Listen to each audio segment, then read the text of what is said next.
Nous nous trouvons à une époque des plus extraordinaires. En 2023, même la date numérique a des airs de science-fiction. Nous disposons de technologies qui nous permettent de communiquer instantanément à travers le monde. Une médecine qui donne le vertige. Et les scientifiques proclament même des progrès à venir où la machine et l'humain s'unissent au profit de l'humanité. Que nous pensions que ces choses sont bonnes ou non n'a pas d'importance, semble-t-il. L'avenir est en grande partie indépendant de notre volonté. Le progrès est inévitable et pour le plus grand bien, si nous voulons tenir compte des paroles des organisations mondiales telles que le Forum économique mondial. Mais certains d'entre nous se tournent vers le passé. Nous examinons des preuves anciennes qui nous amènent à nous poser de nombreuses questions. Des questions qui ont la possibilité de diviser les familles, les amis, les collègues de travail et les éducateurs peuvent tous soudainement se retourner contre une personne qui décide de remettre en question la forme de notre maison, de notre monde. Pourquoi ce sujet est-il si tabou? Jusqu'il y a 500 ans, il était communément admis que la Terre était le centre de l'univers. Le Soleil et la Lune tournaient autour de nous dans le ciel, et nous vivions sur une Terre plane et stationnaire. Certains des livres les plus anciens existants, la Torah, la Bible, les Védas et de nombreux textes anciens, décrivent même la Terre comme étant plane et immobile. Presque chaque culture et religion avait sa propre imitation de cette croyance à des degrés divers. Il existe une carte védique des années 1900 qui illustre une Terre plane entourée d'autres terres cachées par des murs de glace. Il y a tellement d'histoires qui nous montrent que remettre en question la théorie du globe est en fait une chose valable à faire, une chose que les scientifiques devraient adopter et non ridiculiser. Alors, pourquoi ce domaine de la science est-il autant stigmatisé? Pour remettre en question le modèle héliocentrique, la théorie selon laquelle le Soleil est le centre de l'univers, et toutes les théories correspondantes qui contribuent à la soutenir, peuvent susciter des réponses allant du ridicule complet à l'horreur totale, comme si vous étiez semblable à un négationniste de l'Holocauste. Personne ne veut être ridiculisé, et ils ne veulent certainement pas offenser autant que ce sujet peut susciter. Il n'y a aucune raison pour que la communauté scientifique trouve le sujet ridicule. Les scientifiques tentent sérieusement de prouver et ou de réfuter tant de choses, même l'existence du Créateur. Et étrangement, aucun ridicule n'y est vu. Alors pourquoi la Terre plane? Nous ne le savons pas. Peut-être proteste-t-il trop et qu'il cache quelque chose. Nous ne le saurons pas tant que la communauté de la Terre plane ne pourra pas être prise au sérieux et intelligemment. Ce n'est pas trop demandé, n'est-ce pas? Le globe inonde notre conscience depuis l'invention du grand écran et plus tard de la télévision. Le globe terrestre est visible sur les logos de films, dans les publicités alimentaires et sur les compagnies aériennes. Pour n'en nommer que quelques-uns, les romans de science-fiction, les films, la télévision et les bandes dessinées continuent de nous bombarder de planètes infiniment éloignées de la Terre. Tous les globes, tous, se précipitant à travers l'espace et le temps. Nous avons été inondés de globes depuis l'enfance. On nous l'enseigne comme un fait, quand ils ne nous disent pas que c'est toujours qu'une théorie. Tout comme la gravité, la relativité, les trous de verre, les trous noirs, la théorie des cordes, etc., etc. Toutes ces idées ont dû être théorisées pour tenter de donner un sens au globe et à sa relation avec son environnement, l'univers. Un psychologue vous dira que si quelqu'un répète une idée ou une phrase assez souvent, cela devient une croyance très difficile à éliminer de votre psychisme. Cela fait partie du processus de ce qu'on appelle communément le lavage de cerveau. Personne ne veut admettre qu'il a été victime de lavage de cerveau, mais malheureusement, il s'agit d'un effet très couramment utilisé sur l'esprit humain. Des agences de publicité au gouvernement, en passant par les écoles, les cultes religieux et bien d'autres domaines de la société. Le domaine des sciences du comportement est utilisé pour amener les gens à changer leurs idées sur de nombreuses choses. Nous constatons des changements dans la façon dont la société perçoit la religion et les procédures médicales telles que les avortements, le réalignement des sexes, pour ne citer que quelques changements culturels très actuels. Il y a 100 ans, ces choses n'auraient jamais été entendues et seraient considérées comme terribles. Est-ce une évolution naturelle de la société? ou a-t-on changé la conscience de la société de haut en bas? Il ne semble pas si étrange de considérer que le modèle héliocentrique était une idée programmée pour changer le rôle de l'humanité en tant que création spéciale sur Terre, en rien de plus qu'un produit de l'évolution dénuée de sens, né d'une explosion aléatoire sur un point bleu insignifiant dans un univers en constante expansion. De nombreux scientifiques ont défendu ou ont utilisé leur théorie pour créer la théorie héliocentrique. D'Isaac Newton, Johann Kepler et Albert Einstein, est promue aujourd'hui par des scientifiques traditionnels modernes comme Neil deGrasse Tyson, Stephen Hawking, Bill Nye, etc. Ces théories sont promues par la communauté scientifique traditionnelle comme des faits pour maintenir la population sur leur boule qui tourne. Les non-scientifiques modernes ont presque le statut de rockstar et ils refusent de reconnaître qu'il y a un débat à avoir avec la communauté de la Terre plane. La communauté de la Terre plane est dépeinte par la science dominante comme étant sectaire et ignorante, alors qu'en réalité, le contraire est plus que vrai. Un partisan typique de la Terre plane aura été élevé dans une croyance totale au globe, de style Disney, comme tout le monde. Ils ont généralement la capacité d'utiliser leur pensée critique et de considérer les nouvelles informations comme une raison de s'enthousiasmer à l'idée d'explorer les possibilités de garder une nouvelle idée en tête. Ils considèrent la valeur du raisonnement scientifique comme centrale à leurs idées. Ils sont doués pour rechercher et évaluer leurs recherches dans la mesure où, même s'ils ne sont pas diplômés universitaires en astronomie ou en astrophysique, ils peuvent être considérés comme des experts dans ces domaines, car ils ont passé de nombreuses années à les étudier. Il est difficile de trouver quelqu'un qui soit assez courageux pour se lever et dire « La Terre est plane », qui n'a pas fait des heures et des heures de recherche pour étayer cette affirmation. Pourquoi est-il si difficile pour les autres d'abandonner leur système de croyance? Parce que, tout simplement, il est difficile d'abandonner un ancien système de croyance, surtout si le nouveau a tant été ridiculisé par la société, à l'instar du modèle géocentrique. Quelle que soit la raison pour laquelle la société a rendu le modèle si idiot, comment pouvons-nous sortir de cette impasse et ouvrir notre esprit aux possibilités? Personnellement, je pense que c'est facile. Vous lui donnez une chance, vous écoutez simplement les idées et vous choisissez si c'est pour vous ou non.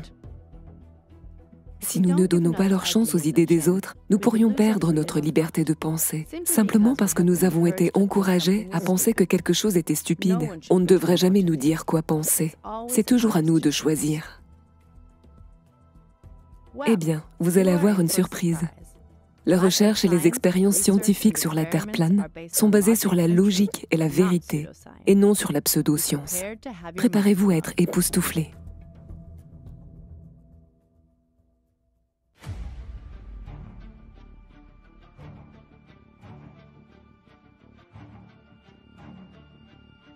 Il y a 2000 ans, une épave a créé une capsule temporelle, cachée sous les vagues, épargnée par le temps.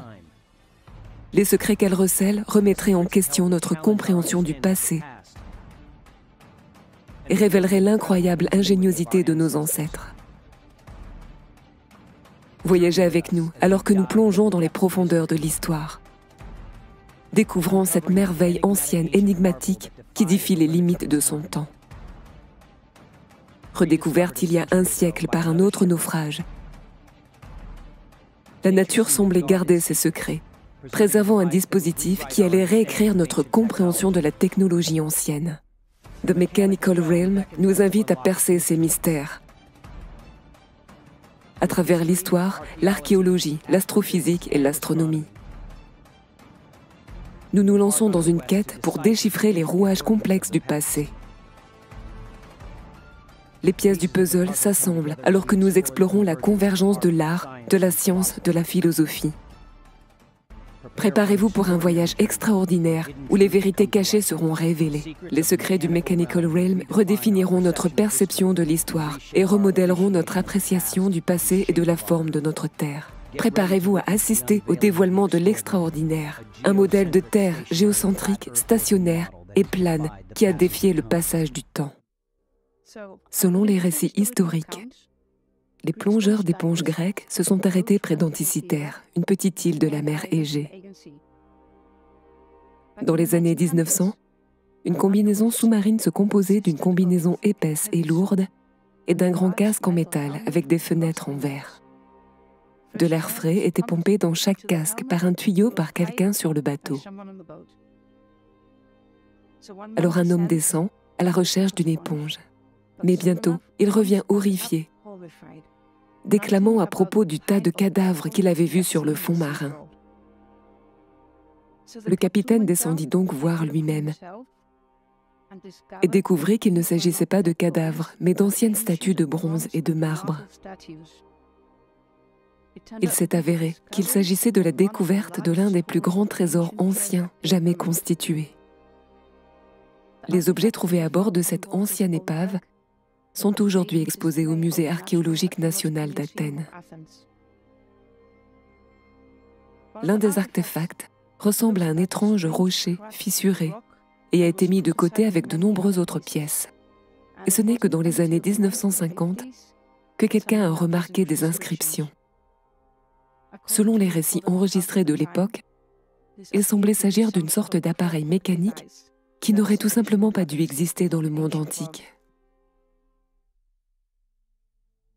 Le mécanisme denticitaire est un ancien ordinateur. Il pouvait calculer avec précision les mouvements des luminaires célestes. Il est construit uniquement en métal et en bois. Il n'utilise pas d'électricité. Prédire les tendances de ce que nous voyons dans le ciel au-dessus de nous nécessite des calculs sophistiqués. Et cela a déjà été fait en Grèce il y a 2000 ans. Cet ancien ordinateur, cette ancienne machine, n'a que la taille d'une boîte à chaussures.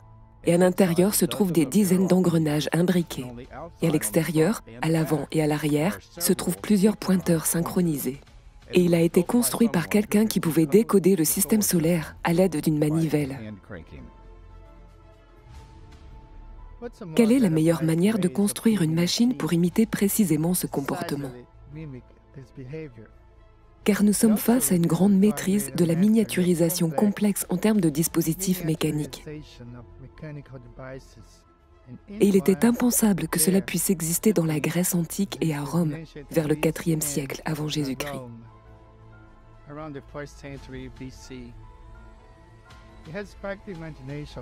Il aura éveillé l'imagination de milliers d'anthropologues et d'historiens quant aux nombreux secrets qui pourraient subsister dans l'histoire européenne. Les calculs mécaniques se produisent lorsque les engrenages avec des nombres différents atteignent leur maximum et travaillent ensemble pour recréer le mouvement relatif approprié de différents objets célestes. La poignée latérale est destinée à être actionnée manuellement. Elle fait tourner un engrenage principal qui représente l'année solaire. La puissance de cet engrenage est diversement réduite ou augmentée par les engrenages connectés ultérieurs pour produire le mouvement de différents objets déplaçant le Soleil parmi les planètes et les constellations. Pour y parvenir, une démonstration éblouissante de savoir-faire mécanique était nécessaire. Aujourd'hui, tout le monde connaît un ordinateur numérique, une machine qui traite des unités et des zéros, quelques millions à la fois. Mais avez-vous entendu parler des ordinateurs analogiques? Peut-être pas autant que vous auriez probablement dû. Un ordinateur analogique est un appareil informatique qui utilise des principes mécaniques plutôt que des mathématiques numériques pour effectuer des calculs. Vous en avez peut-être vu un ou deux au cours de votre vie, comme un remontoir ou une horloge par exemple. La durée d'existence de ces appareils est discutable, mais la plupart conviennent que les premiers ordinateurs analogiques, principalement des horloges astronomiques, ont été inventés vers le XIVe siècle. C'était jusqu'à ce qu'une découverte en 1901, près d'Anticitère en Grèce, change à jamais notre compréhension de l'histoire des ordinateurs. Les recherches étaient si choquantes que pendant 70 ans, les historiens et les technologues traditionnels l'ont rejeté comme étant soit un faux, soit un hasard. C'était jusqu'à qu'un groupe de chercheurs dévoués dévoile ces mystères et prouve que les Grecs anciens possédaient effectivement leurs propres ordinateurs analogiques complexes. C'est près d'un millénaire et demi plus tôt que prévu. Le docteur Derek Desola Price, de l'université de Yale, a été l'un des premiers à attirer l'attention du public sur la véritable signification historique du mécanisme denticitaire. Price est un pionnier, et nous lui devons tous une grande dette de gratitude, car pendant les 50 premières années, les universitaires, les scientifiques et les historiens ont eu beaucoup de mal à reconstituer les pièces de ce puzzle. Price a été la première personne à examiner l'appareil avec suffisamment d'attention pour avoir une compréhension de base de ses véritables capacités. Et il disait que c'était aussi spectaculaire que si nous avions ouvert la tombe du roi Toutankhamon pour découvrir des pièces délabrées mais reconnaissables d'un moteur à combustion. Et parce que cela s'écartait trop du domaine avec lequel les universitaires étaient à l'aise, très peu de gens sont prêts à réfléchir sérieusement aux mécanismes denticitaires avant Price.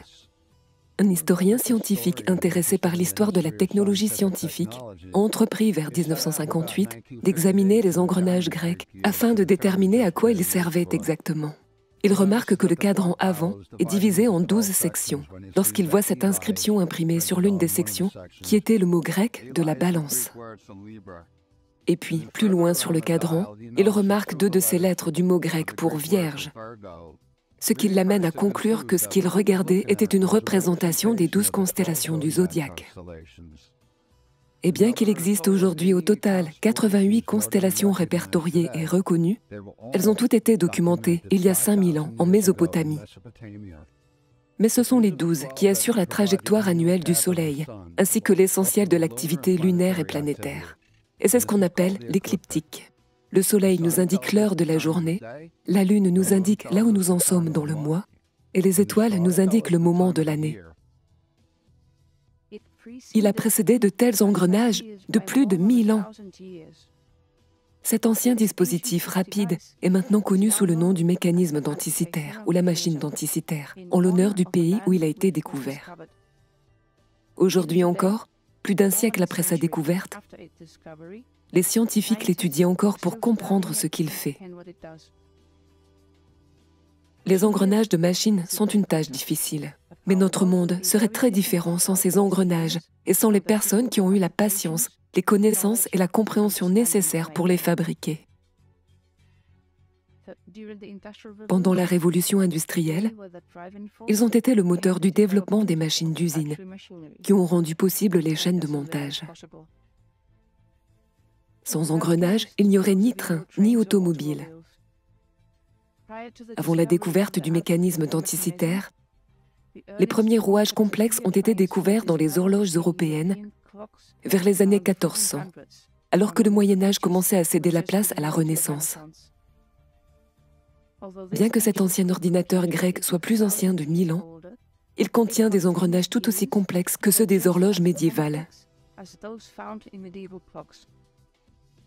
Dans nos temps modernes, vous trouverez encore des engrenages dans les horloges des grands-pères, analogiques et magnifiques, et dans le réglage de la mise au point du télescope. L'une des choses fascinantes à propos du mécanisme denticitaire est la façon dont ils ont soigneusement réfléchi à la manière de le rendre à la fois suffisamment petit et fonctionnel. Les rayons X du métal rouillé montrent 6 engrenages plus petits attachés au pignon d'entraînement principal, appelé train d'engrenage. Vous avez donc un engrenage à 64 dents, déplaçant un engrenage à 38 dents. Déplaçons cet engrenage, puis un autre, et ainsi de suite, obtenant le même rapport de 254 à 19. La découverte que le Soleil et la Lune gravitent autour des mêmes points dans le ciel est attribuée à un astronome grec nommé Méton. Le cycle métonique est profondément enraciné dans le mécanisme denticitaire. Cela représente 254 mois tropicaux et 19 années solaires, soit le temps nécessaire aux planètes pour tourner les unes autour des autres. Pour y réfléchir et voir comment les engrenages peuvent calculer les rapports, pensez à un grand engrenage de 254 dents et un engrenage beaucoup plus petit avec 19 dents. 19 tours du grand engrenage font 254 tours du petit engrenage. Ce sont essentiellement des mathématiques simples. Ainsi, la division peut être décomposée en parties au lieu d'être effectuée en une seule fois. Les roues dentées et les engrenages sont très visibles au rayon X. Cela pourrait représenter le ciel à un moment donné, où il pourrait être utilisé pour déterminer une date à partir d'une rotation spécifique des luminaires. Avec un seul bouton, vous pouvez réduire tous les mouvements des luminaires visibles, du Soleil et de la Lune. L'appareil est une représentation mécanique miniature du cosmos. L'astronomie centrée, à l'époque denticitaire, était établie depuis un certain temps. Il connaissait précisément le cycle de chacun des luminaires, y compris la question du décalage entre les calendriers lunaires et solaires identifiés par les Grecs. Sur une période de 19 ans, soit 19 années solaires, il y a eu précisément 235 mois lunaires. Et cela a été peaufiné un siècle plus tard. Si nous prenons 4 fois le cycle métonique, qui fait 4 fois 19, ce qui équivaut à 76, alors nous retirons un jour. Nous avons alors la correspondance du cycle lunaire et du cycle solaire. C'est beaucoup plus précis. C'est drôle car tous ces numéros, le 19, le 235 et le 76, sont tous inscrits sur la machine. L'équipe de Price a pu produire des rayons X spécifiques pour visualiser les composants internes de l'appareil sans l'endommager davantage. Et cela conduit à la conclusion que le pointeur représentant le Soleil se déplace sur un cycle complet, soit 1 an, avec 5 tours du cadran latéral. Et la roue motrice principale déplace le pointeur solaire autour du cadran du zodiaque, montrant l'action du train principal, en calculant le mouvement de la Lune. Le deuxième pointeur est le pointeur lunaire. Il se trouve sur un arbre coaxial, à un différentiel, tournant à la fois le Soleil et la Lune sur l'arc zodiacal à leur vitesse appropriée. Le mécanisme de la Lune était calculé à partir du mouvement de la Lune par rapport au Soleil, car les anciens Grecs observaient de très près les phases de la Lune. Comme toutes les autres civilisations primitives avant eux, ils comptaient et regroupaient leurs jours en fonction de la Lune. Ils évaluèrent les rythmes naturels du royaume en fonction de ce qu'ils observaient de la Lune. La Lune sert alors de simple chronomètre. Et le mécanisme d'Anticythère peut prévoir quand et où la Lune apparaîtra dans le ciel, créant ainsi un calendrier raisonnable, équilibrant les cycles lunaires et solaires, qui sont deux des principaux objectifs des astronomes grecs anciens. La révolution de la Lune est d'environ 27 heures et 8 jours pour apparaître au même endroit dans le ciel. C'est ce qu'on appelle le mois tropical, par rapport à la trajectoire du Soleil, et le mois sidéral par rapport aux étoiles. Et comme la Lune n'est pas visible, il faut 29 jours et 12 heures pour revenir de pleine à pleine. Ils ont ajouté un mécanisme au mécanisme d'Anticythère qui affiche les phases croissantes et décroissantes de la Lune. Et cela nécessitait un engrenage plus petit en plus du pointeur lunaire et solaire. Et cette idée n'avait pas été vue avant 1400 ans plus tard, lorsque nous commençons à la remarquer dans les horloges astronomiques du Moyen Âge. Ce matériel original a été conçu il y a 2000 ans dans la Grèce antique. Mais le cosmos est le logiciel qui le gère. Et leur connaissance détaillée vient d'une culture encore plus ancienne. Il devait s'agir d'un équipement très précieux qui était peut-être sur le point d'être vendu. C'était peut-être une commande. Cette machine semble être un calendrier qui aurait pu être utilisé pour suivre les saisons, ce qui était particulièrement important pour les agriculteurs. Également pour prédire quand la nouvelle lune apparaîtra, qui est le point de départ de chaque mois. Le mécanisme d'Anticythère utilisait 6 engrenages pour atteindre le rapport de 254/19, en commençant par une roue dentée de 64 dents au centre. La formule 254 mois en 19 ans est créée en additionnant ces ratios ensemble.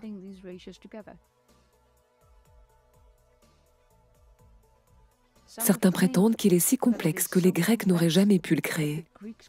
Certains affirment même qu'il aurait été réalisé par des extraterrestres. Selon un livre à succès des années 1960, les extraterrestres hautement développés auraient dû l'amener sur Terre depuis une autre planète. L'idée avancée par Eric von Daniken et d'autres comme lui, selon laquelle tout ce qui est complexe ou intéressant aurait été apporté par des extraterrestres, est tout simplement absurde. Et cela a été réfuté par d'autres universitaires. Vous avez remplacé une hypothèse simple selon laquelle les peuples anciens étaient intelligents et diligents par une hypothèse plus complexe, celle que les extraterrestres existent.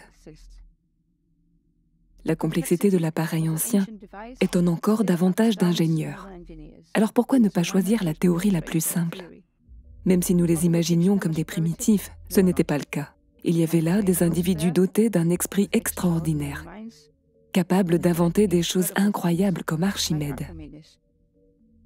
Le mécanisme d'Anticythère explique notamment la vitesse variable de la Lune. C'est un effet très subtil que la plupart des observateurs occasionnels ne remarqueraient jamais. Au cours d'un mois, la Lune accélère et ralentit progressivement dans sa trajectoire dans le ciel. La formule géométrique permettant de calculer la vitesse variable de la Lune a été créée par un homme nommé Hipparque, qui vivait au IIe siècle avant Jésus-Christ, 100 ans avant Archimède.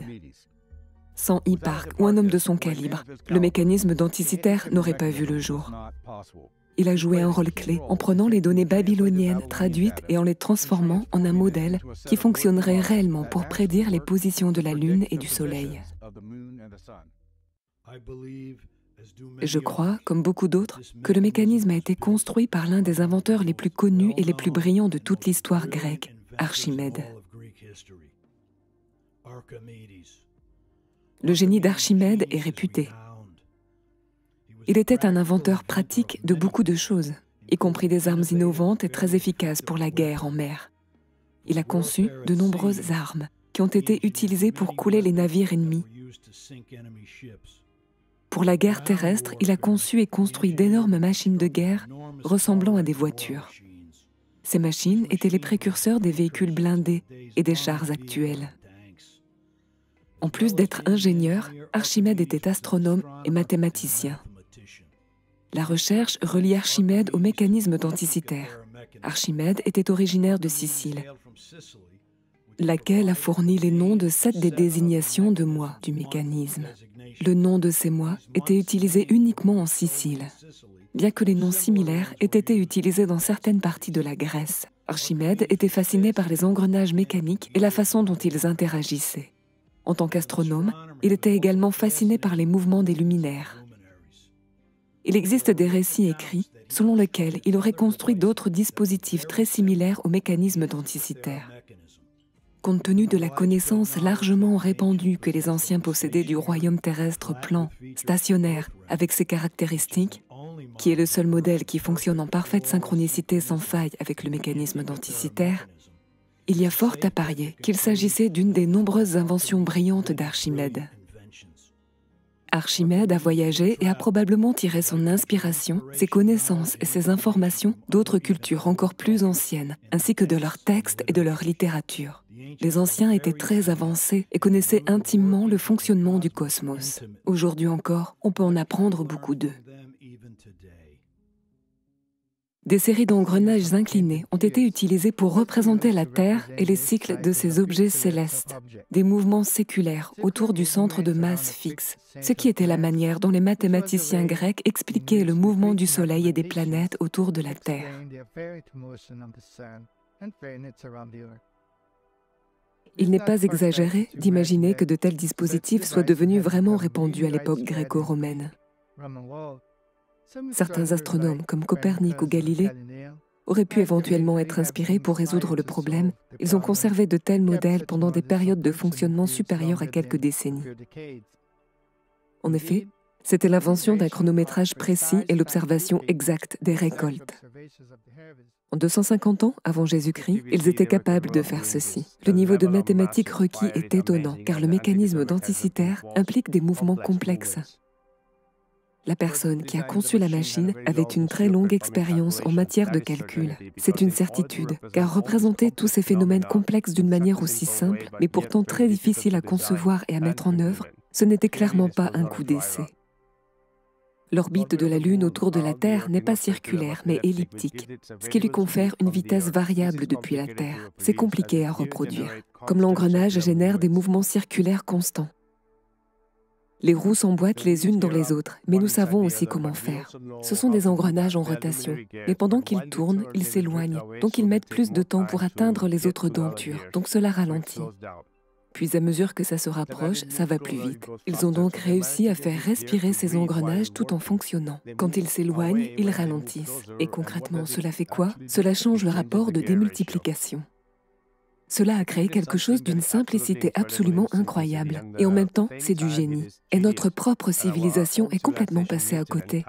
Cela nous donne un aperçu sur des techniques d'une créativité extraordinaire, la recherche et le développement. Cela signifie que la conception de cet objet repose sur des connaissances dont on dispose au départ. Car si nous apprenons à mesure qu'on travaille dessus, cela peut prendre toute une vie. Ce qu'ils n'osent pas dire devant les caméras, de peur de contrarier certains archéologues, c'est le niveau de mathématiques requis pour concevoir un tel mécanisme.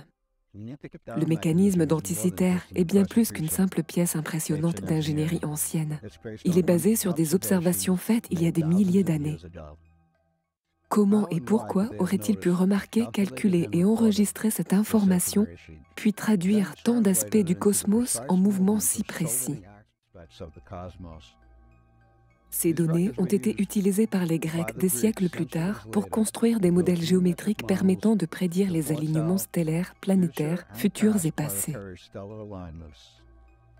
et un mélange de ces trois traditions peut être observé dans le mécanisme denticitaire. C'est l'une des parties les plus compliquées de tout l'appareil. Il devait compenser cette deuxième vitesse. Ainsi, les premières et deuxième vitesses se déplacent selon un rapport de 1 pour 1. Mais le deuxième engrenage a une goupille qui s'adapte à une fente du troisième engrenage, qui est décentrée. Et ce système de broche et de fente leur permet d'atteindre cette vitesse variable. Pouvez-vous imaginer vous réveiller il y a 2000 ans et décider de réaliser cela sans aucune connaissance ni schéma? Le mécanisme denticitaire était léger, compact et portable. Mais ils ont réussi à intégrer presque toutes leurs connaissances en astronomie dans ce seul appareil. Leur théorie de presque tout dans une boîte similaire aux ordinateurs portables modernes d'aujourd'hui. Et ici, nous pensons que cela pourrait être l'ensemble du modèle fonctionnel. Alors que les engrenages calculent le moment du mois, ils calculent simultanément les phases changeantes de la Lune, ce qui ajoute une toute autre couche de complexité technique.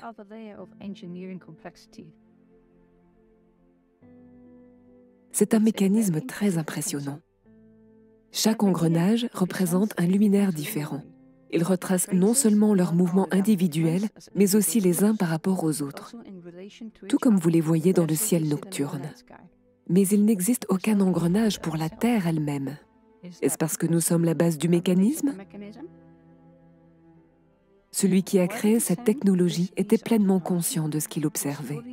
Les parcours, les vitesses et les distances entre les luminaires, si précis qu'il est encore capable de prédire les positions après tant d'années.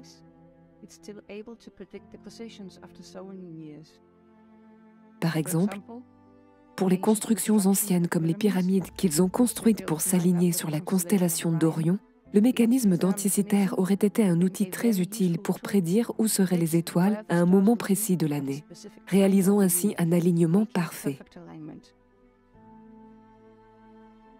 C'était là le génie grec à son apogée. Le cosmos grec et divin représenté à travers le mécanisme par des scientifiques qui souhaitaient montrer qu'il n'y avait aucun défi mathématique au-delà de leurs capacités. Nous savons que la société grecque a été le berceau de l'art, de l'architecture et de la culture, qui sont le fondement de notre monde moderne. Aujourd'hui, nous savons aussi que c'était le berceau de la technologie avancée. Derek Desola Price, pionnier des premières recherches sur le mécanisme, a déclaré qu'il était un peu effrayant de savoir que juste avant la chute de leur grande civilisation, les Grecs de l'Antiquité étaient si proches de notre époque, non seulement dans leurs pensées, mais aussi dans leur technologie scientifique.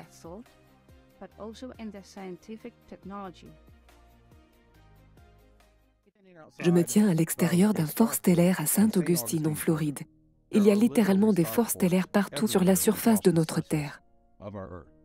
Nous sommes un peuple qui possédait la technologie des chevaux et des chars. Ils n'avaient pas non plus d'outils électriques. Ils ont dû construire ces choses à la lueur des bougies avec des marteaux et des burins. Vous croyez vraiment ça?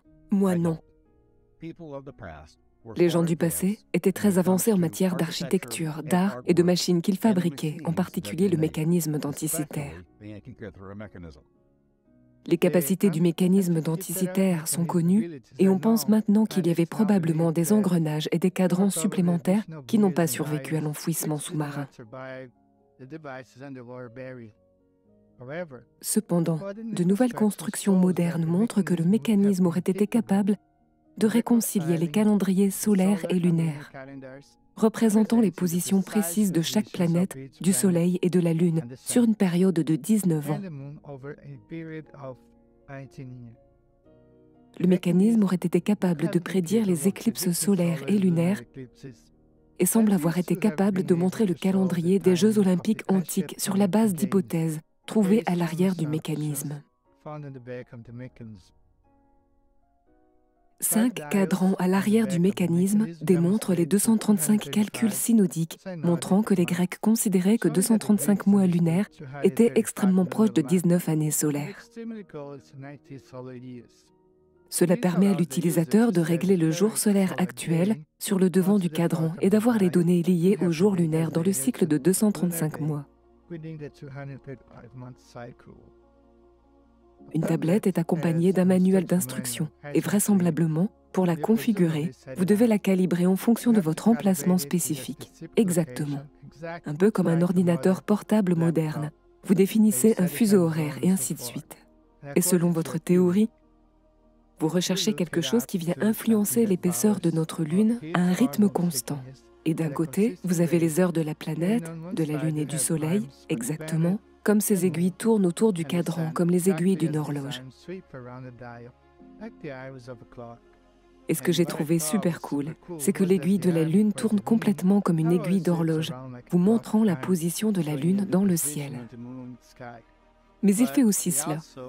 Il lance une rotation autour de son propre axe, au bout duquel il y a une petite sphère, et cela ressemble à une lune décroissante, à moitié noire et à moitié blanche. Et pendant qu'il tourne sur lui-même, il vous montre également le visage des lunes. Oui, nous avons un cadran qui tourne en même temps autour des deux axes. Il régule la phase de la Lune en fonction de son âge. C'est bien au-delà de ce qui est habituellement attribué à la Grèce antique. Sinon, il aurait fallu des milliers de prototypes pour arriver à un résultat aussi précis. Mais comment passer d'une conception à une mise en œuvre mécanique qui reste encore aujourd'hui un mystère? Oui, car en pratique, c'est bien plus compliqué qu'il n'y paraît. Prenez la roue principale. Elle possède 223 dents. Comment diviser facilement un cercle en 223 parties égales? Le mécanisme denticitaire n'est pas un objet unique. Il est unique pour nous puisque c'est le seul qui nous soit parvenu aujourd'hui, grâce au naufrage denticitaire, en oubliant qu'il y en aurait eu des dizaines. Maintenant, en ayant connaissance de cet appareil, certaines écritures grecques sonnent différemment. Un livre d'un astronome qui vivait à l'époque, Géminos, a soutenu la mise en œuvre du mécanisme denticitaire. Lorsque vous lisez ce texte, vous avez l'impression de lire une description du mécanisme denticitaire. Cela prouve que les outils destinés aux machines ne résistent pas à l'épreuve du temps. C'était il y a 2000 ans. Toute la technologie aurait pu être perdue. Il a été sauvé car il a coulé. C'était le paradoxe. S'il était resté sur Terre, il aurait été fondu, recyclé pour faire autre chose. C'était la loi pour tous les objets métalliques qui ne servaient plus à rien. L'appareil fonctionnerait toujours s'il n'était pas resté sous l'eau. Comment un chapitre majeur de l'histoire de l'ingénierie humaine a-t-il pu disparaître de nos mémoires? Que l'appareil soit perdu est une chose, mais l'idée même de son existence a été perdue ou effacée volontairement. Ce qui est encore plus surprenant, c'est que cette découverte a été presque entièrement ignorée par les archéologues. Si vous demandez à un archéologue classique quelle était la relation des anciens avec la technologie, au mieux, il mentionnerait l'architecture. Nous ne pouvons pas manquer l'acropole. Évidemment, pour les anciens, la théorie prévalait et le travail tangible était pour l'esclave. C'est le discours typique qu'on a depuis les Romains. Le mécanisme denticitaire questionne le narratif et nous oblige à relire et aussi à réécrire les choses. Quelle surprise si le mécanisme denticitaire nous fait reconsidérer l'évolution des sciences et technologies humaines. Sur sa face arrière, des scientifiques grecs ont façonné, il y a 2000 ans, un mécanisme informatique qui affiche un calendrier qui suit un cycle métonique de 19 ans et 235 mois lunaires qui prédit le moment précis, l'emplacement, la magnitude et la couleur des éclipses. Et sur le devant, il représentait l'univers tel qu'il le voyait, avec les 5 planètes, le Soleil et la Lune, exécutant leurs pas complexes de leur danse dans le ciel. Mais ce que je trouve intriguant, c'est qu'il n'existe aucune trace historique de quoi que ce soit qui ait conduit au fonctionnement interne du mécanisme denticitaire. Quelque chose de si avancé, sans en avoir un, même à moitié avancé, qu'il ne peut y en avoir qu'un. Il n'existe pas de version plus simple qui nous montre uniquement le Soleil, ou simplement la Lune, ou simplement le Soleil et la Lune ensemble. Tout d'un coup, ils ont cette horloge incroyable. Et il est intéressant de noter que le navire transportant le mécanisme denticitaire s'y trouvait au 1er siècle avant Jésus-Christ. Est-ce donc une coïncidence si la bibliothèque d'Alexandrie a brûlé en 48 avant Jésus-Christ, à environ 1200 km de là, détruisant des volumes d'histoire et qui ne peut toujours pas être expliqué? Les coïncidences arrivent-elles vraiment? Cela semble très pratique. Mais pour obtenir la précision de cet appareil, il a dû y avoir des essais et des erreurs.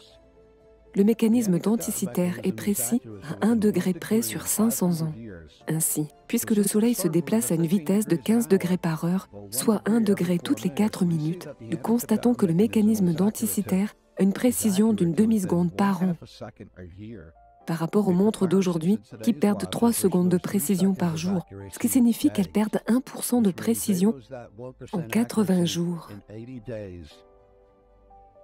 contre 500 ans. Il n'y a pas de comparaison. Je suppose que c'est ce qui a poussé une entreprise de luxe à acheter tous les droits pour plonger sur le site de l'épave, car elle a besoin de savoir exactement ce que les Grecs de l'Antiquité savaient sur le temps et l'horloge céleste qu'ils représentent. Il existe plusieurs sculptures anciennes avec des personnages qui semblent porter des montres-bracelets. Les plus grandes ont plus de détails et les plus petites ont moins de détails. Et je ne sais pas quelle est l'explication dominante à cela, ou s'il y en a même une. Ils ont probablement simplement jeté un coup d'œil et l'ont appelé bijou. This is a question. Why does he have a watch on? Isn't that a watch? How dare you? Impossible. Stop. What is that? It's Jewelry. It looks like a watch. I mean, maybe it's jewelry, but it's on his wrist, and it's a circle, and it's with a band. Right. I mean, what is that? Mini Antikythera mechanism. It looks like my watch. It does. It does. That's crazy. But, of course, the explanation is like, of course not. Just jewelry. But it does look like it, doesn't it? Well, it just makes sense that if they developed weapons and they developed clothing and they developed shelters, if they had the sophistication to be able to construct these buildings, why wouldn't they be able to construct a watch? Right. An automatic watch. Dans le mécanisme d'Anticythère, le calcul de l'orbite lunaire et des phases est intrigant. Outre les phases, il montre le calcul de la position de la Lune par rapport aux étoiles fixes.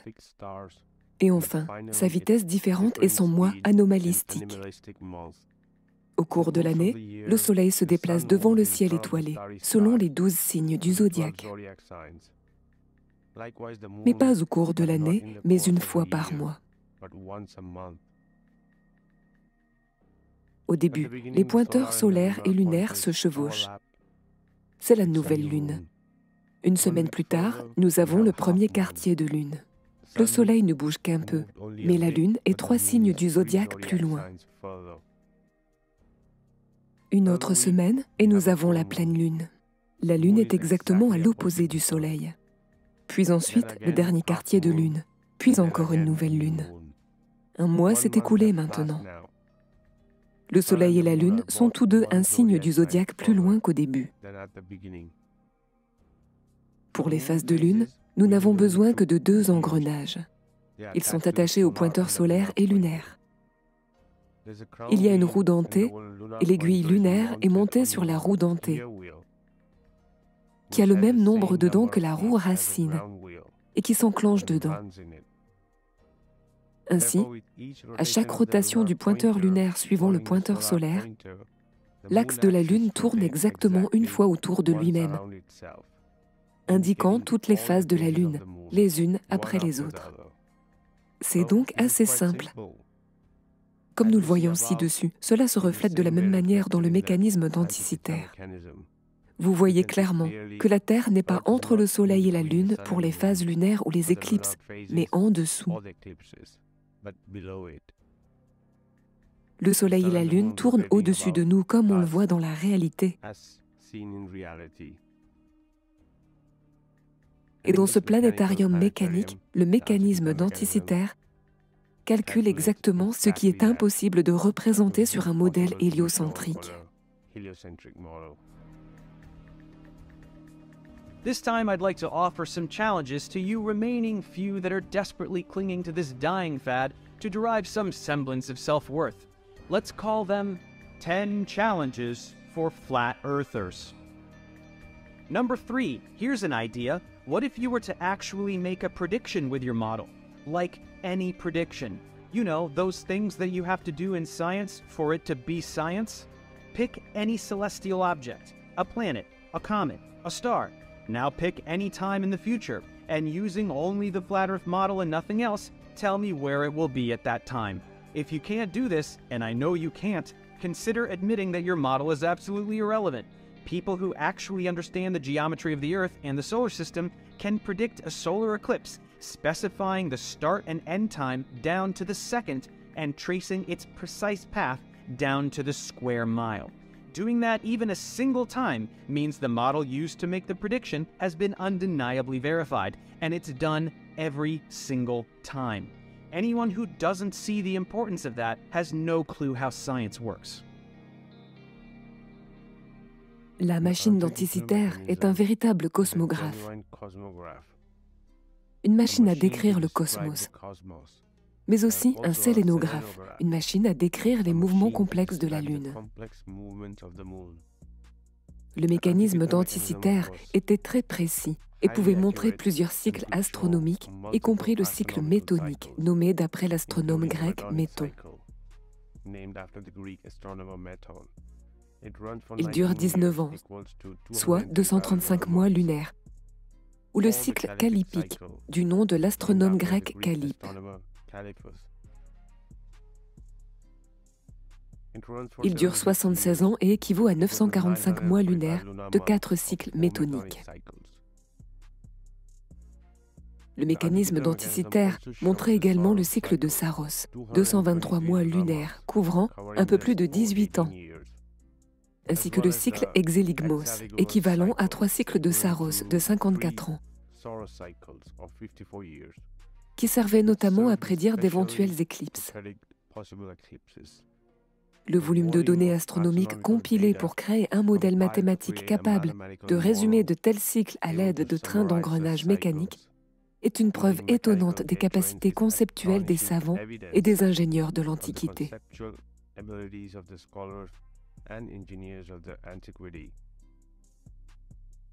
Passé, présent ou futur, tout peut être prédit grâce au mécanisme denticitaire, basé sur le modèle géocentrique stationnaire de la Terre plane. Le mécanisme denticitaire peut être considéré comme un planétarium portable, le premier ordinateur analogique. En tournant sa manivelle, l'ordinateur analogique convertissait le temps en position des luminaires.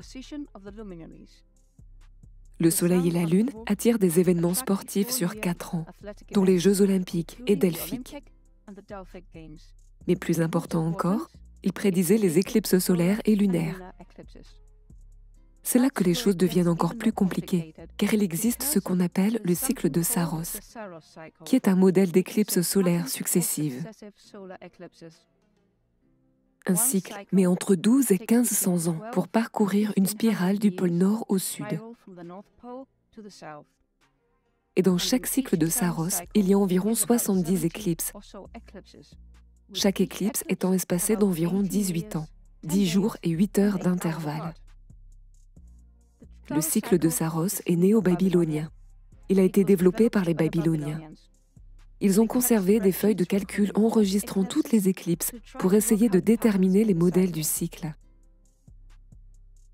Mais comment les Babyloniens ont-ils acquis suffisamment de mesures des deux côtés de l'équateur, couvrant tout le continent eurasien? Ceci est un grand mystère. Cela me semble être une bonne théorie du complot, mais je pense qu'ils auraient eu une méthode mathématique pour relier les éclipses lunaires et solaires. Ils n'avaient pas besoin d'un réseau d'astronomes sur toute la surface de la Terre, car les anciens ont remarqué que tous les 6 mois, il y avait des marqueurs d'éclipses. Il suffisait donc de rechercher ces événements tous les 6 mois, et il suffisait de rechercher une éclipse solaire lors d'une nouvelle lune, ou une éclipse lunaire lors d'une pleine lune. Ils avaient donc une fenêtre très étroite. L'appareil est un ordinateur analogique extrêmement complexe, autrefois composé d'au moins 40 engrenages, qui auraient été capables de tout calculer, depuis la position et la taille exacte de la Lune, du ciel à tout moment sur une période de 18 ans, jusqu'aux positions de toutes les planètes alors connues sur leurs orbites. Il aurait pu prédire les éclipses, les pleines lunes, et même la vitesse de la Lune dans le ciel, et aurait communiqué à ses propriétaires les futures données sur les Jeux olympiques et bien plus encore. Le mécanisme est construit principalement en bronze, dans un ingénieux ensemble d'engrenages imbriqués qui utilisent des procédures mathématiques complexes pour rectifier l'année solaire. Le temps qu'il faut au Soleil pour tourner autour de la Terre avec le mois lunaire, le temps qu'il faut à la Lune pour transiter entre les nœuds de l'hémisphère nord-sud au cours d'un cycle de 19 ans, il n'y a eu de redécouverte en Occident qu'au siècle des Lumières. Les différentes indications connues du mécanisme denticitaire ont été fidèlement reproduites dans ce miracle miniature, tant au recto qu'au verso. La face avant montre un calendrier des jeux panhelléniques, y compris les villes désignées pour accueillir les jeux. Un calendrier égyptien de 12 mois de 30 jours chacun, plus les jours épagomènes, qui sont en dehors d'un mois donné, indiquant la position du Soleil dans l'anneau des constellations du zodiaque et la phase de la Lune, avec un magnifique guichet d'aiguille qui indique la position de la Lune dans l'anneau des constellations du zodiaque tout au long du mois sidéral et de l'année sidérale. Le dos de l'appareil montre le cycle callipique, le cycle métonique, le cycle de Saros et le cycle exéligmos. Cet appareil peut être utilisé pour la localisation des étoiles, les directions cardinales, les étoiles errantes appelées planètes. Il montre la position des éclipses des luminaires, les phases de la Lune et bien plus encore. Le mécanisme denticitaire reconstitue ou reflète ce que font les cieux au-dessus, car ils savent que tout était cyclique sur Terre. Que ce soit le Soleil, la Lune, les luminaires, que ce soit le cycle métonique, le cycle sidéral, le cycle de 19 ans, les éclipses, les rétrogrades, les progrades, non seulement pour la Lune, mais aussi pour Vénus, Mercure et bien d'autres luminaires. Le fait que 1500 ans avant même la naissance de l'idée du globe terrestre, les anciens utilisaient ces appareils, rend très évident sur quel modèle ce mécanisme est basé. Ces gens savaient comment ces luminaires, le Soleil, la Lune, constellations évoluaient en cycles. Ils ont enregistré ces cycles. C'était la base de l'observation de ce mécanisme. Et nous voulons les appeler primitifs en raison de leur véritable cosmologie de la création. Ils savaient ce qui était immobile et ce qui était en mouvement. C'est ce qui se reflète dans le mécanisme denticitaire. Le cycle de Saros, utilisé pour la prédiction des éclipses, utilisait des symboles pour désigner les éclipses anticipées entre les éclipses solaires annulaires totales et partielles et les éclipses lunaires totales ou pénombrales. Le petit cadran de droite est appelé le pointeur exéligmos, qui est un raffinement de 8 heures sur 3 cycles de Saros, car tous les cadrans restent synchronisés. L'appareil peut être avancé ou inversé jusqu'à ce qu'une certaine condition d'entrée soit remplie, puis la sortie de tous les autres peuvent être lues. La face avant du mécanisme comporte 2 cadrans circulaires. Le cadran extérieur est un calendrier égyptien mobile et le cadran intérieur est le zodiaque babylonien. Il y a 7 pointeurs pour les planètes jusqu'à Saturne qui indiquent les positions des planètes vues de la Terre le long du zodiaque. Au milieu du cadran se trouve une petite lune qui change de couleur du noir au blanc lorsque vous faites tourner le mécanisme. Les portes et les panneaux étaient tous inscrits avec des menus d'instructions. L'arrière du mécanisme comporte 2 grands cadrans. Le cadran supérieur est un calendrier lunaire et le cadran inférieur est le plus important, qui est le cadran d'éclipses lunaires et solaires et qui est utilisé conjointement avec l'avant du mécanisme pour déterminer s'il y aurait une éclipse lunaire ou solaire. Chaque engrenage doit être extrêmement précis et parfaitement mis en place pour que l'appareil fonctionne. Il s'agit dans cet exemple de calculer le cycle de 19 ans, dans lequel les années solaires et lunaires se chevauchent et de montrer avec précision où la Lune sera dans le ciel à un moment donné au cours de ce cycle.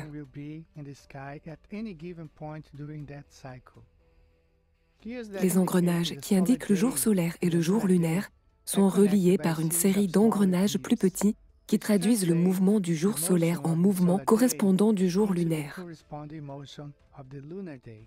Le mécanisme semble également contenir un certain nombre de complications, non données par les horlogers à un dispositif à l'intérieur d'un appareil qui modifie individuellement son fonctionnement. Ces complications semblent insérées dans le mécanisme. Nous savons que cet appareil est un modèle fonctionnel de Terre plane, car il a un centre stationnaire et tout le reste tourne autour du centre stationnaire, qui est la Terre. Il mesure tous ses mouvements depuis la Terre et il n'y a rien qui montre qu'elle bouge. Si elle bougeait, si la Terre bougeait avec toutes les autres planètes, ainsi que le Soleil et la Lune, elle aurait été représentée par les 5 autres planètes construites autour du Soleil. Mais ce n'est pas le cas. Il le savait avant de construire cette machine. Il n'avait aucune idée du système solaire héliocentrique et du Big Bang. Ainsi, pendant 5000 ans d'histoire, si nous nous déplacions, nous n'aurions pas vu le même ciel nocturne 2 fois de suite, encore moins pendant des milliers d'années. Et le mécanisme denticitaire ne fonctionnerait nulle part sur Terre, nulle part, jamais, pour quelque raison que ce soit, car elle serait en mouvement. Nous avons plus de chances de voir la pyramide changer de position que n'importe quelle étoile changer de position. Il est étonnant qu'il y a 2000 ans, il connaissait ce mouvement planétaire d'une précision qui tient bien mieux que les normes actuelles, et il savait que ça ne changerait jamais. Le mécanisme denticitaire prouve indéniablement que le logiciel qui le fait fonctionner était basé sur des informations transmises depuis des milliers d'années. Nous trouvons une inscription sur la couverture arrière du mécanisme décrivant ses caractéristiques externes et ses affichages. Il ne fait aucun doute que l'écran avant incorporait des pointeurs évolutifs portant de petites sphères pour représenter les 5 planètes connues dans l'Antiquité, effectuant leurs mouvements apparents autour de la Terre. On dit que chaque sphère se déplace à travers un cercle appartenant à la planète, ce qui suggère fortement qu'une certaine caractéristique de la façade, à savoir l'inscription appelée Cosmos, était en fait l'ensemble du cadran avant représentant en coupe transversale la conception aristotélicienne de l'univers. Il suivra les 29 jours et demi. Par exemple, vous pouvez avancer jusqu'à ce que Mercure devienne rétrograde et voir dans quelle constellation cela se produit, ou voir combien de temps Vénus sera visible au lever du Soleil, ou dans quelle constellation la Lune se trouvera lors de la prochaine éclipse lunaire. Le mécanisme denticitaire est le cosmos. Le cosmos est sur le devant du mécanisme, et les étoiles sont représentées de manière plus conceptuelle par le cadran fixe gradué inscrit avec les noms des signes zodiacaux et avec des lettres clés renvoyant à la liste des dates des premiers et derniers levers et des couchers de constellations dans l'inscription au-dessus et au-dessous des cadrans centraux. Les représentations visuelles de l'ancienne cosmologie géocentrique dans les manuscrits et les œuvres d'art du Moyen-Âge et de la Renaissance utilisaient couramment le zodiaque de cette manière pour représenter l'hémisphère des étoiles fixes. Un cadran construit de cette manière aurait combiné avec élégance 2 fonctions du mécanisme. Le premier, comme un ordinateur analogique permettant une lecture quantitative des positions longitudinales et des mouvements des luminaires célestes, et 2, en tant qu'appareil éducatif et miraculeux, décrivant ces éléments constitutifs dans leur structure hiérarchique et leurs mouvements complexes. L'ensemble des cadrans et des aiguilles de la face du mécanisme pourrait, par métonymie, être lui-même appelé le cosmos. Le mécanisme denticitaire était un précurseur important des instruments astronomiques modernes, à l'instar des télescopes et des projecteurs de planétarium. La construction du mécanisme témoigne de l'habileté et de l'ingéniosité des anciens ingénieurs et artisans. En plus de ses utilisations scientifiques, le mécanisme denticitaire était probablement utilisé à des fins astrologiques et religieuses. Cela reflète l'importance de l'astronomie dans les cultures anciennes. De grands changements apparaissent toujours à la fin d'un mois plutonique et au cours du suivant, soit environ tous les 2100 ans. Il semble que les changements se produisent lorsqu'une nouvelle constellation prend la domination psychique de l'archétype, ou des dieux, comme on les appelait autrefois, qui provoquent et accompagnent les transformations durables de la psyché collective. Ces changements surviennent dans la nature et sont dus à certaines transformations progressives de l'archétype. Ils indiquent que l'horloge est active et se déplace continuellement, passant d'une division cyclique à une autre. Kepler a découvert il y a quelques centaines d'années les mouvements elliptiques des luminaires. Il a également mentionné que l'univers est une horloge géante. C'est un mécanisme. Il sait ce qu'il veut dire. C'est pourquoi il pouvait prédire ou découvrir ces mouvements. Les gens considèrent les anciens comme immatures ou primitifs parce qu'ils croyaient en une Terre géocentrique et stationnaire. Ces anciens utilisaient un dispositif entièrement fonctionnel, comme le mécanisme denticitaire et toute la science qui s'y rapportait il y a plus de 2000 ans et qui était basée sur une Terre géocentrique stationnaire et plane. Le mécanisme denticitaire témoigne de l'importance de l'astronomie dans la culture grecque antique, reflétant le désir des astronomes et mathématiciens grecs de comprendre le fonctionnement du cosmos. Bien que le mot cosmos ait une gamme de possibilités en dehors du contexte scientifique, dans l'astronomie hellénistique, il signifiait toujours soit l'ensemble des cieux et de la terre, soit les cieux distincts de la terre. Toutes ces relations expliquent pourquoi le mécanisme d'Anticythère est souvent appelé ordinateur analogique. Et en raison de sa complexité et du grand nombre de scénarios qu'il peut reproduire, c'est l'une des principales raisons pour lesquelles il reste l'un des objets les plus fascinants du monde antique. Le mécanisme d'Anticythère est le planétarium cosmique. La cosmologie géocentrique imbriquée était largement acceptée dans la science grecque à partir du IVe siècle avant Jésus-Christ. Et c'était l'une des parties de l'astronomie qu'un profane instruit pouvait être censé connaître. Il figure, par exemple, dans le premier chapitre de l'introduction au phénomène de Géminos, une vulgarisation de l'astronomie du 1er siècle avant Jésus-Christ. Bien qu'aucune représentation picturale n'en ait survécu avant l'Antiquité tardive. Les diagrammes montrant le cosmos en coupe transversale sont une série d'anneaux circulaires concentriques entourant une Terre plane et stationnaire, fréquemment présents dans les manuscrits médiévaux et même dans les peintures de la Renaissance. Le cycle le plus externe des étoiles fixes est très souvent représenté dans ces images comme un anneau contenant les noms, symboles ou images des 12 signes zodiacaux, tout comme nous le trouvons dans le mécanisme d'Anticythère. C'est probablement l'une des choses les plus spéciales sur un navire rempli de trésors. Certains disent que regarder les étoiles, c'était comme regarder la télévision pour les anciens. Si le récit est exact, je ne pense pas que cela puisse être vrai, car ils seraient bien trop occupés à des compétences basiques de survie pour se nourrir. Donc, regarder les étoiles était peut-être amusant. Mais je ne pense pas que ce soit le but. C'était beaucoup plus fonctionnel dans leur vie quotidienne. Ils avaient de bonnes raisons, des centaines de raisons, d'observer et d'enregistrer tous les mouvements subtils du cosmos pendant des milliers d'années. Culture après culture, c'est un point commun à toutes les cosmologies anciennes.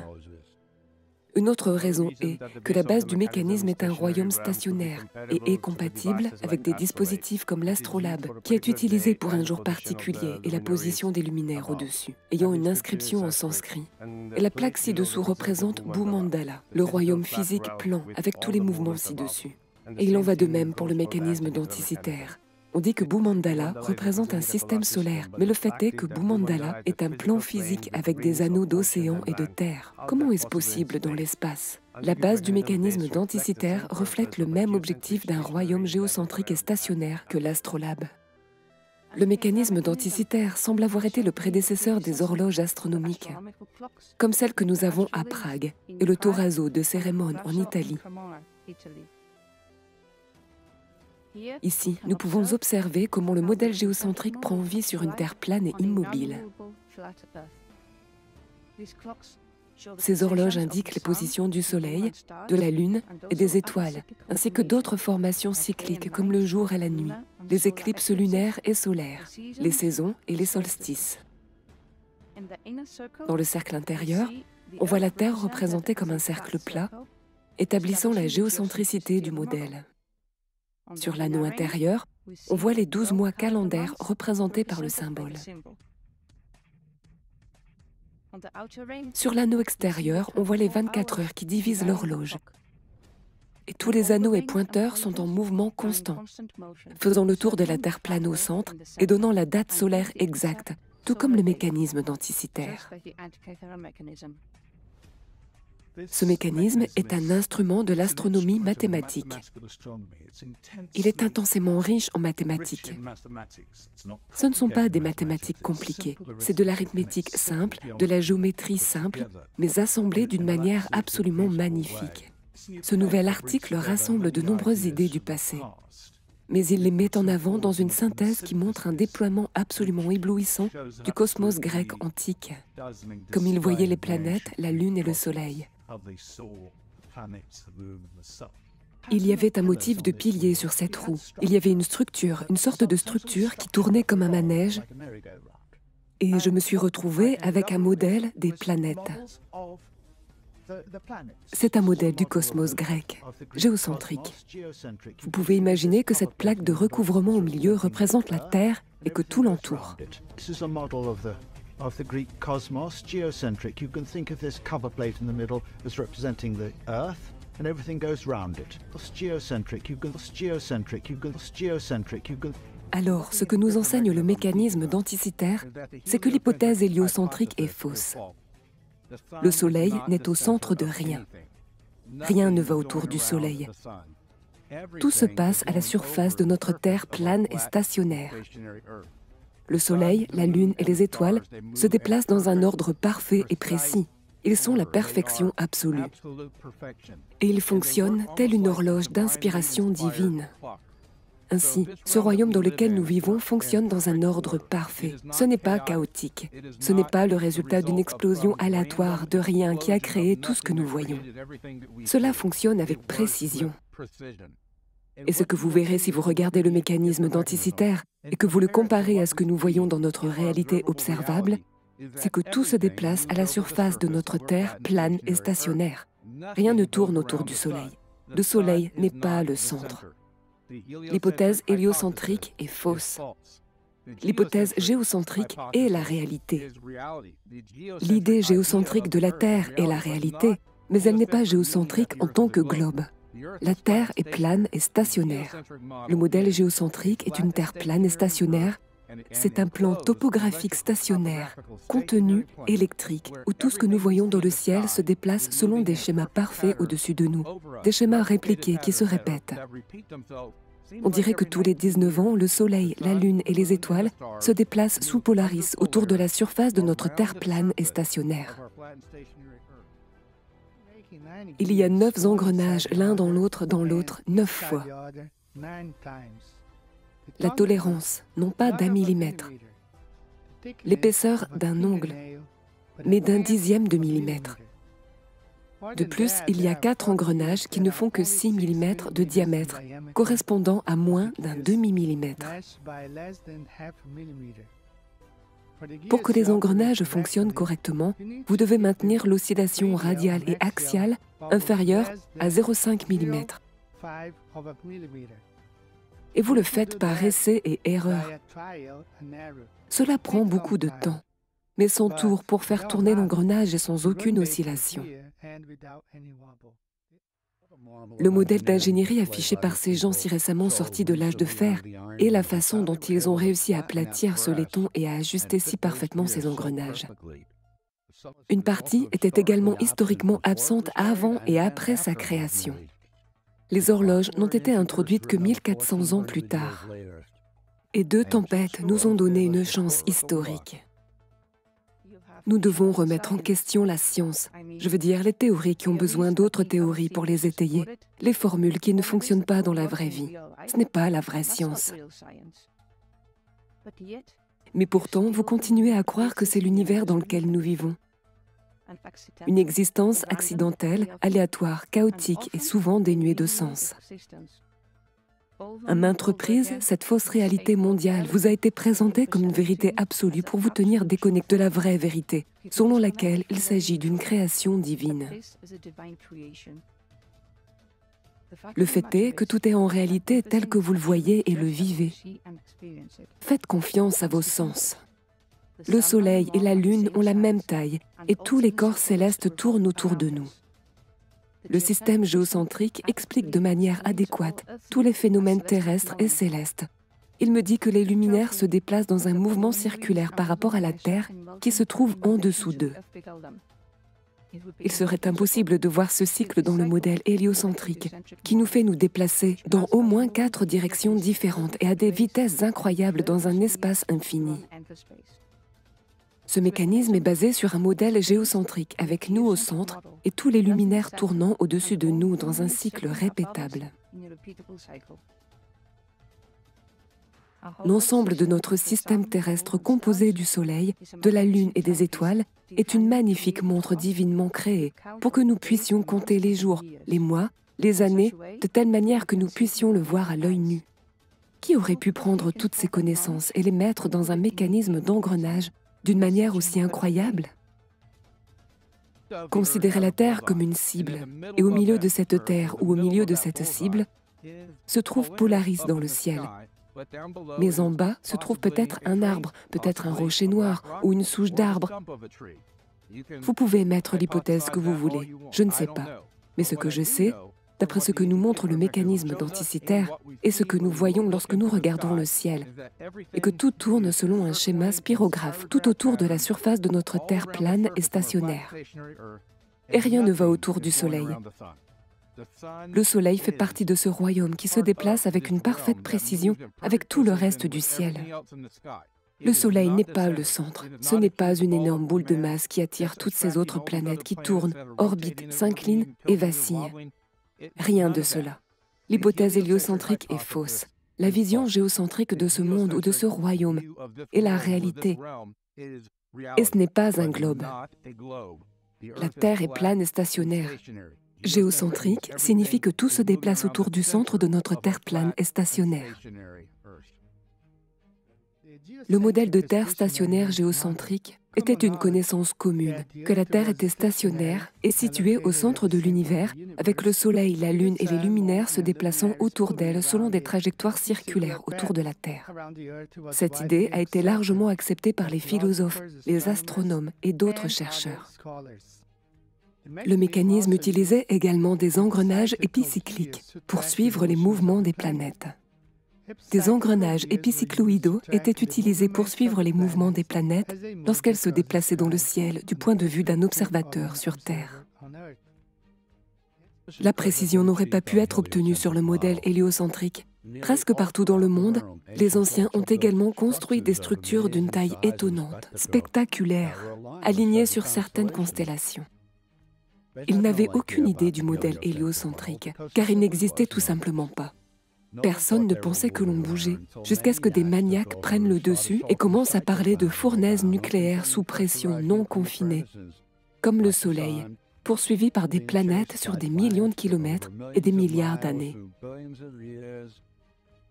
Tout cela est causé par la gravité, une force entre guillemets qu'ils ne peuvent toujours pas vraiment expliquer. Ils ont 3 versions différentes et aucune d'elles n'a de sens. Je me demande ce qu'ils penseraient de cette version de l'espace qui est enseignée aujourd'hui. Now, when they found that ancient Greek computer thing, what is that called? The Antikythera mechanism. Yes. Yeah. Again, that testifies to a lost navigational skill that, that we have not taken account of before. Incredibly complex, and it took a long time for them to figure out what that even is. Yeah. What do they think that is now? It tracks the movements of the planets. It's a navigational device. It's a geared, cogged system that allows you to track the passage of time and figure out where you are. It's some kind of navigational device. It's not fully understood. And how old is that? I think that goes back to Greek times. I'm guessing here because the Greek times are not of great interest to me, but I'm thinking around about 500 BC. So, at least 2,000 years old, 2,000 plus, and we know that there had to be more than one of these things. Yes, you can't have something like that without a vast effort behind it.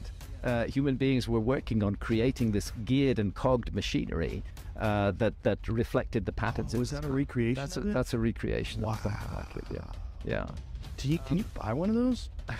It looks like you can buy that, dude. Fine, bookmark that. We need one right there, right next to the plasticells. So such a thing is a cultural artifact which doesn't just appear out of nowhere. It has to have a context. It has to have a background. And again, my suggestion would be perhaps a secret technology. It's very odd that very few of these have been found, and it may be that ship owners and navigators in Greek times were extremely careful about who they shared this technology with. Of course. It may have been as top secret as, you know, nuclear power is in our world today. Oh, that makes sense. But the fact is that then we have to, it exists, it's real, it's there. Yeah. And then we must consider what's behind it. What led to that? Is that just the latest manifestation of something that goes much more deeply back into human culture? And I think that is.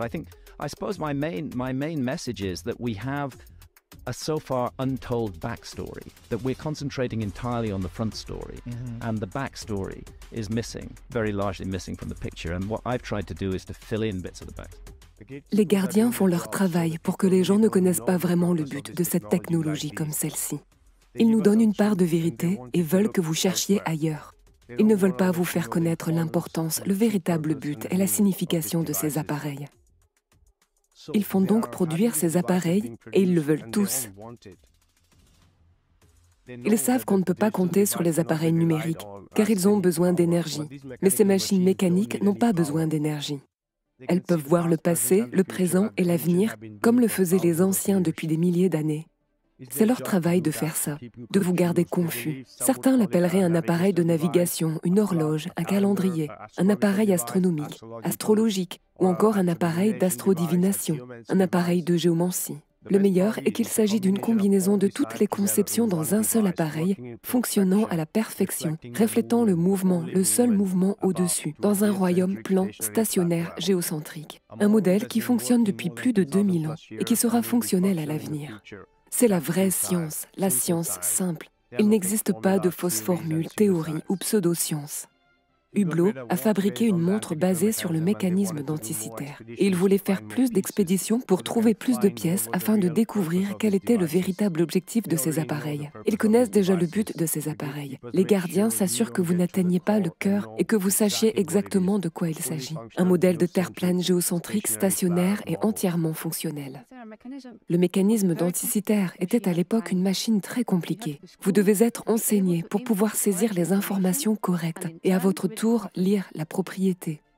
Selon le rabbin Éliseur sur le principe de l'intercalation, Joseph fut nommé commandant en second du pharaon en Égypte après avoir été vendu par ses frères jaloux. Il utilisait ses compétences en matière de lecture d'étoiles. Dans le livre de Josué, nous apprenons qu'il utilisait des instruments stellaires. Cette connaissance cosmique aurait été transmise de génération en génération, ce qui ferait que cette connaissance proviendrait d'une origine encore plus ancienne, car c'est certainement un concept très intéressant à approfondir. Dans le système scolaire public ou chez les professeurs du système universitaire, ils régurgitent littéralement leur endoctrinement. Et c'est tout. Je qualifierais beaucoup de ces scientifiques de pseudo-scientifiques, car ils ont beaucoup d'affirmations avec très peu de preuves, voire aucune. Surtout quand il s'agit de la forme de la Terre.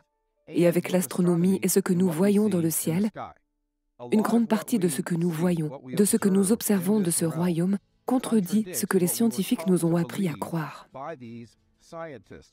Ainsi, les scientifiques qui travaillent dans le système scolaire public pour enseigner aux enfants, les professeurs qui travaillent dans les universités pour enseigner aux jeunes adultes, ont des croyances, et leurs croyances les ont rendus aveugles à certaines des vérités simples de ce monde dans lequel nous vivons, par préjugés, et ne peuvent pas considérer les choses qui contredisent leurs croyances.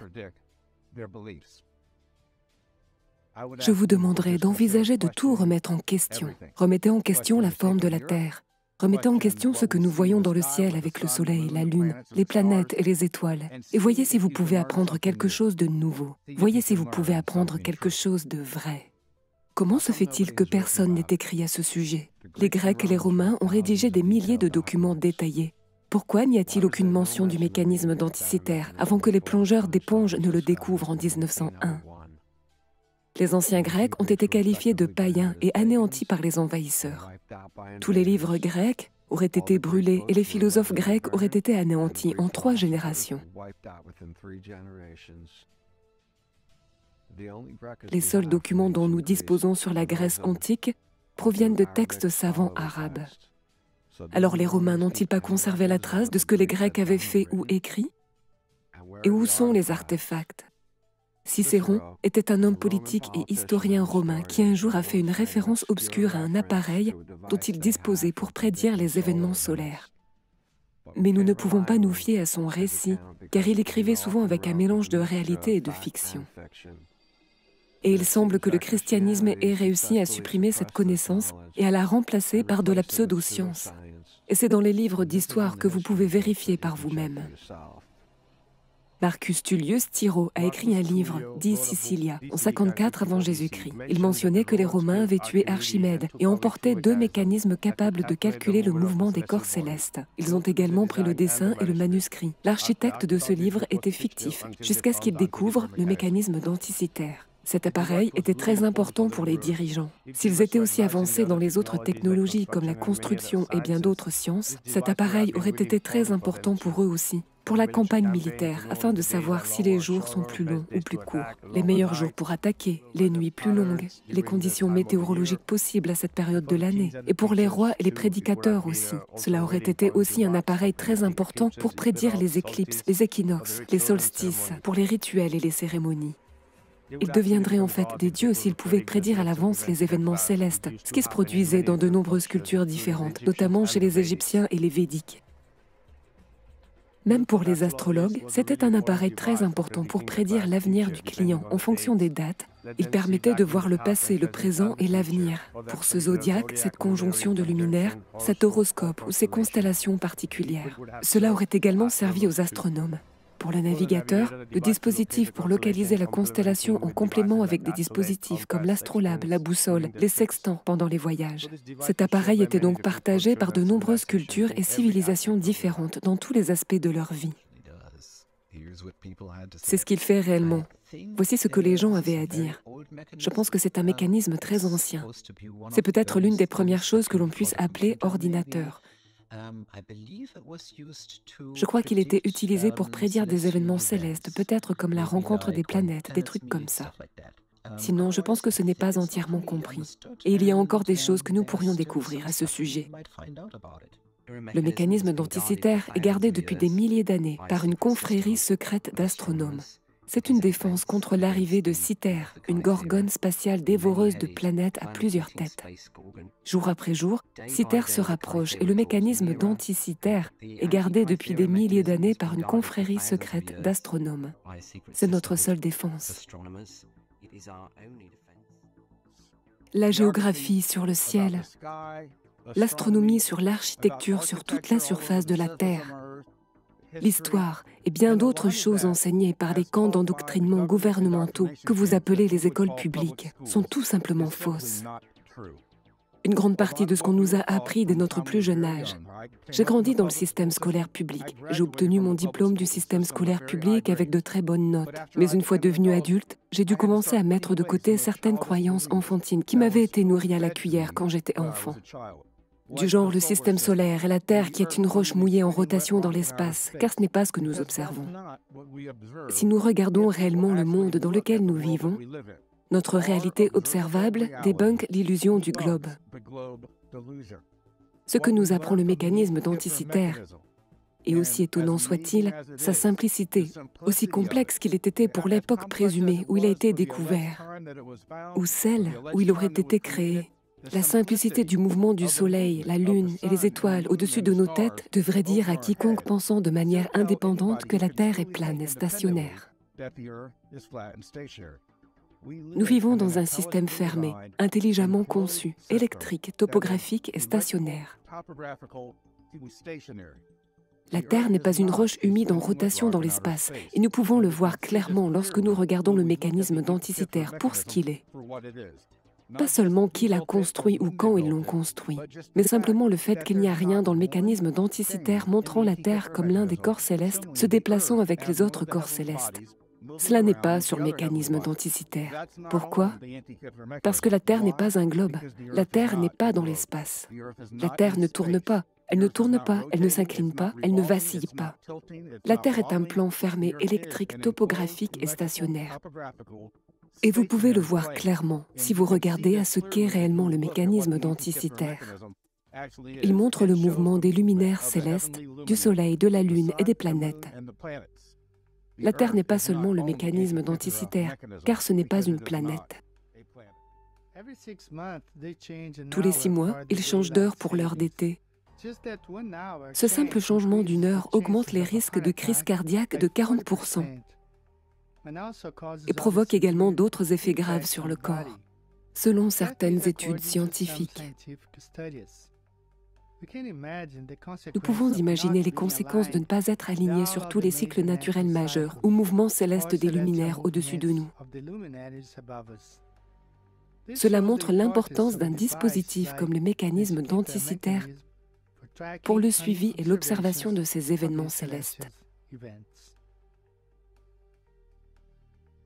La littérature scientifique est claire sur le fait que plusieurs rythmes psychologiques et comportements collectifs sont non seulement synchronisés au sein de l'activité solaire et géomagnétique, mais que la destruction dans ces domaines peut également avoir des effets néfastes sur la santé et le comportement humain.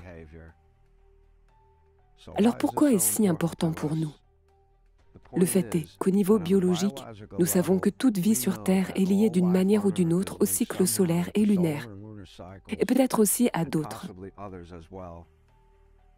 Il existe également de nombreuses preuves montrant que la conscience humaine, qui joue un rôle important dans de nombreuses sciences différentes, y compris les sciences non matérielles, est directement liée à l'astronomie et à l'astrologie de manière très particulière. Le mécanisme denticitaire aurait servi à prédire tous ces cycles importants pour aider ceux qui l'utilisaient à vivre en harmonie avec l'horloge céleste et le calendrier céleste. Imaginez si cette technologie n'avait pas été confisquée et supprimée il y a 2000 ans. Nous aurions pu avancer au point où Colomb serait téléporté aux Bahamas.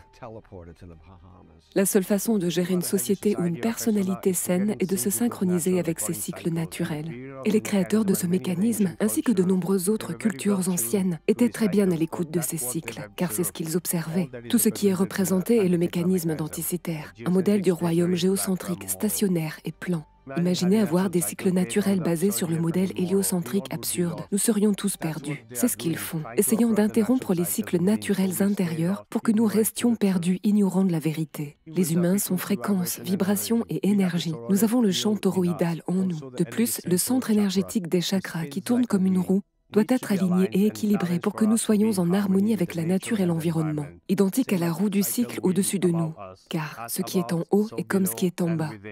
L'ordre, la précision, la perfection.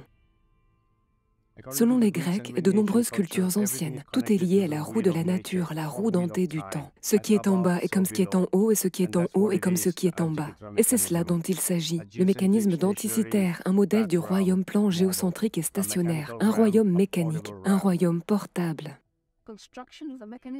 La construction du mécanisme reflétait le niveau avancé des connaissances technologiques et scientifiques présents dans l'Antiquité. Soulignons les contributions des astronomes et mathématiciens grecs au développement de la science occidentale. Le mécanisme denticitaire est une machine terrestre géocentrique plane et stationnaire. La science moderne affirme qu'il était impossible pour les Grecs d'avoir quelque chose comme ça il y a 2000 ans. Cette machine a à peu près la taille d'une boîte à chaussures. Et à l'intérieur de cette machine se trouvent des engrenages qui fonctionnent parfaitement, des dizaines et des dizaines d'engrenages qui fonctionnent parfaitement ensemble pour montrer le mouvement du Soleil, de la Lune et des planètes au-dessus de nous.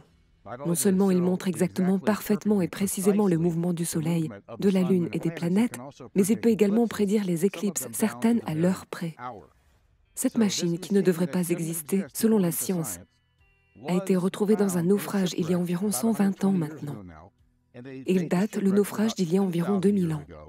Ainsi, il y a 2000 ans, quelqu'un avait non seulement les connaissances ou l'expérience nécessaires pour construire une machine avec des engrenages extrêmement précis, fonctionnant parfaitement ensemble, mais ils avaient le software nécessaire pour entrer dans le hardware, la connaissance de la façon dont le Soleil, la Lune et les planètes fonctionnent ensemble au fil du temps sur cette Terre plane et stationnaire sur laquelle nous vivons.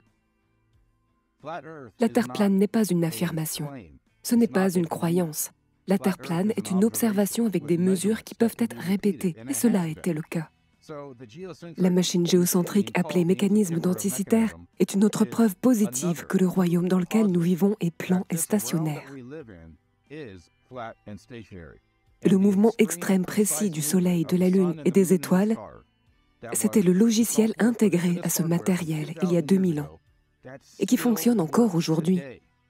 2000 ans plus tard, vous pouvez faire tourner cette machine après l'avoir reconfigurée et ils l'ont rétro-conçue pour qu'elle fonctionne aujourd'hui. Vous pouvez la lancer et vous pouvez toujours la regarder fonctionner, prédire le Soleil, la Lune et les planètes, fonctionner dans un ordre parfait. Il s'agit d'un système intelligemment conçu dans lequel nous vivons. Ce royaume est incroyable. Nous parlons de l'étonnant mécanisme denticitaire avec tous ces engrenages qui sont incroyables, mais ce n'est qu'une copie de la réalité, qui est ce royaume dans lequel nous vivons, qui est plan et stationnaire. Tout ce que nous voyons dans le ciel se déplace parfaitement au-dessus de nous avec une extrême précision. Et le mécanisme d'Anticythère, celui qui l'a construit, c'est celui qui connaissait le matériel, le logiciel pour l'installer et comment il fonctionne pour montrer le mouvement parfait et exact du Soleil, de la Lune et des planètes au-dessus de nous. C'est une machine étonnante, mais encore plus étonnant est le message qu'elle transmet aux gens aujourd'hui, à savoir que la Terre est plane et stationnaire. Cela montre que les jeunes avaient beaucoup plus de choses à faire que ce qu'on nous enseigne. Ils étaient beaucoup plus mémoriels avec la nature, tant sur la terre que dans le ciel. C'était une horloge qu'ils pouvaient contempler, et ainsi ils savaient qu'en faire les choses selon ce que le ciel leur disait. Et j'imagine qu'ils ont beaucoup organisé leur vie quotidienne en fonction du mécanisme d'Anticythère et de l'horloge céleste qu'il représente. La chasse, l'amour, l'agriculture, les cérémonies, les festivals, les voyages, la communication, les saisons, les migrations animales. La conscience de qui nous sommes vraiment et du Créateur est à reconquérir. Cette merveille est l'œuvre d'un Créateur, une conception intelligente. Là où il y a un ordre, une technique et une organisation, derrière il y a un designer intelligent. Un arbre ne tombe pas et ne se transforme pas en cabane. Vous ne pouvez pas mettre des millions de lettres de l'alphabet dans un seau et qu'un livre en sorte. Là où il y a de l'ordre, il y a de l'intelligence. C'est exactement ce qu'est notre royaume, l'ordre, pas le chaos. Les lois mathématiques ont censé avoir été trouvées par Newton et Kepler, mais ils ont découvert la loi mathématique qu'utilisent les astres et les étoiles. En observant les astres et les luminaires, l'ordre, la symétrie, la précision et la géométrie.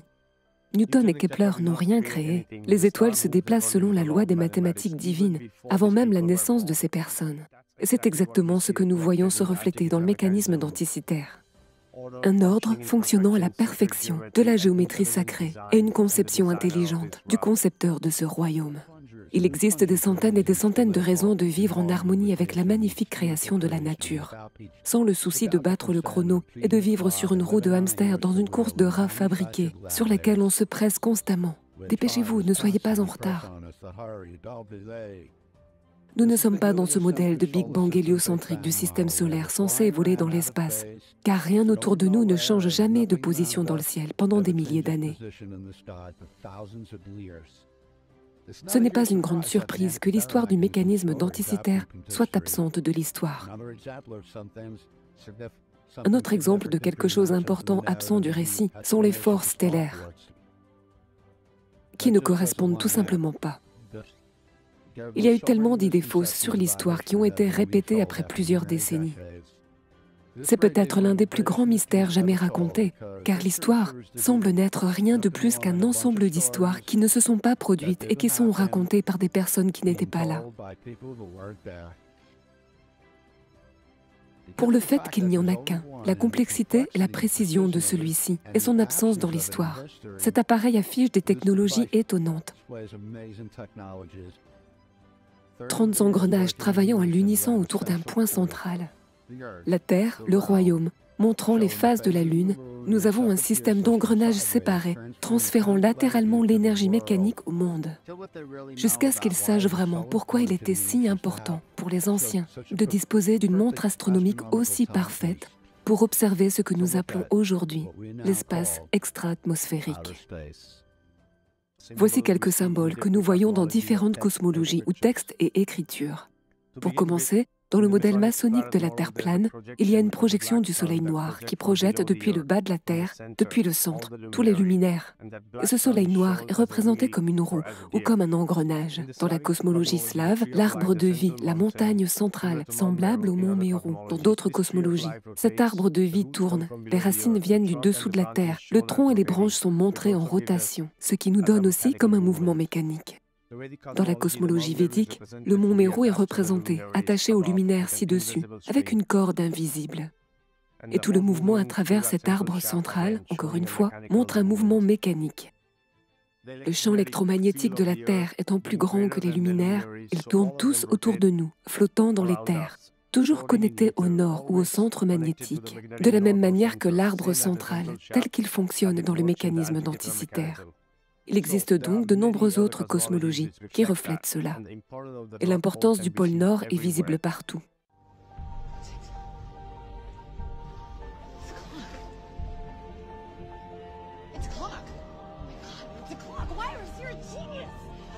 You're a genius!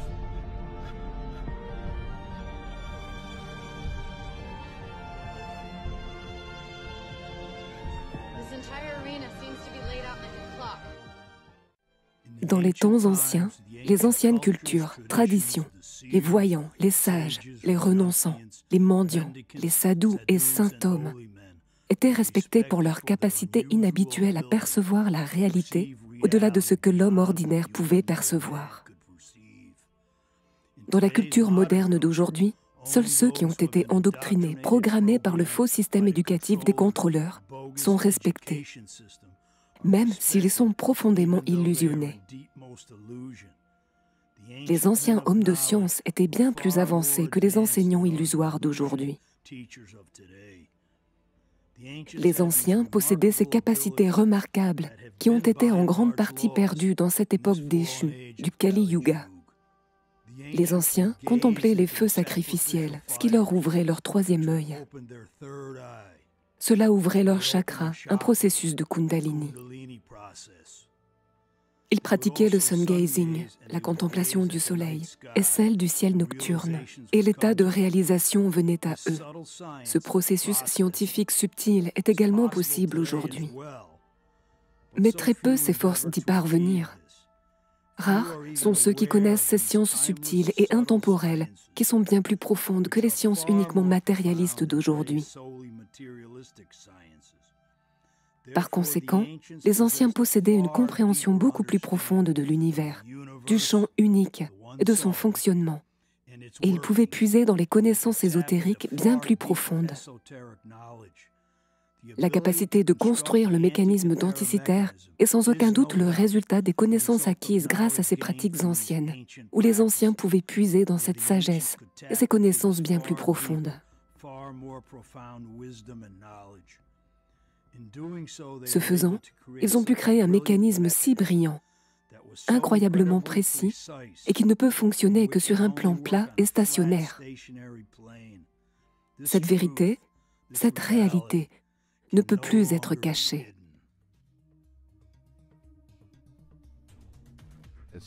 Il est toujours fonctionnel aujourd'hui, sans 5G, sans Wi-Fi, sans effets spéciaux numériques nécessaires. Le mécanisme denticitaire a été conçu et construit comme un modèle fonctionnel pour une Terre géocentrique, stationnaire et plane. Nous vivons dans un royaume magnifique qui a été conçu comme une montre avec des mathématiques et des fractales intégrés dans tout le tissu.